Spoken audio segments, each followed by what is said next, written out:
حضرت ابو ہریرہ رضی اللہ تعالیٰ عنہ سے روایت ہے کہ رسول اللہ صلی اللہ علیہ وسلم نے ارشاد فرمایا، حسد سے بچو، کیونکہ حسد نیکیوں کو اس طرح کھا جاتا ہے جس طرح آگ لکڑی کو کھا جاتی ہے۔ 3 آدمیوں کی دعا قبول نہیں ہوتی۔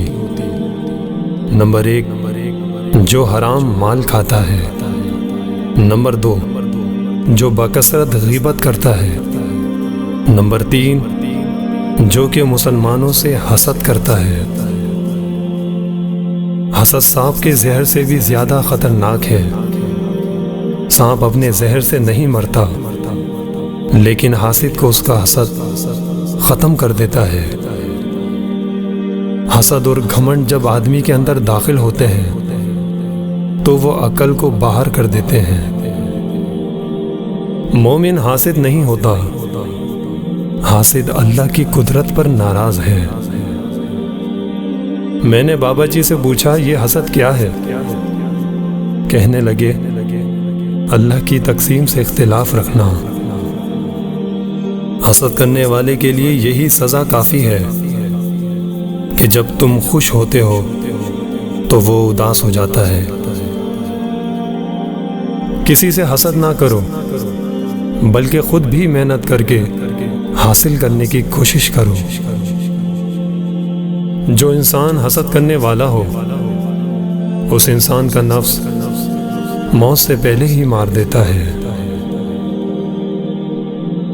یہ کیسا دور ہے؟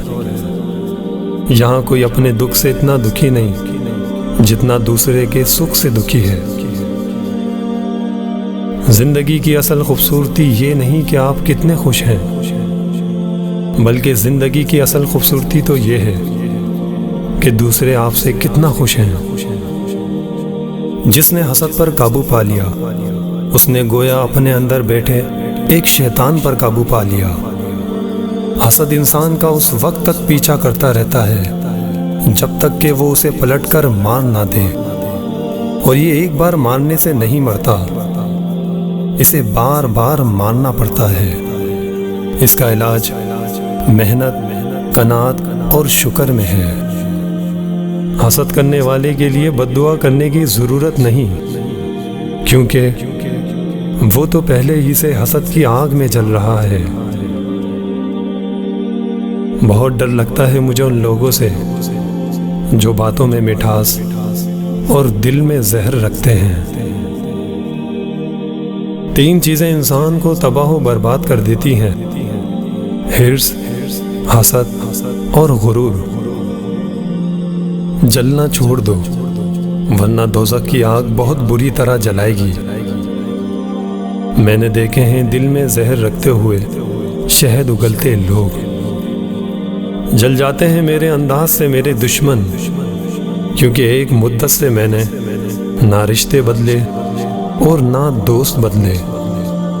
چلتا ہوں دوستو اس امید کے ساتھ کہ آپ اپنا اور ان سب کا خیال رکھنا جن کی امیدیں آپ سے وابستہ ہیں۔ فیصل محبوب کو اجازت دیجیے۔ فی امان اللہ۔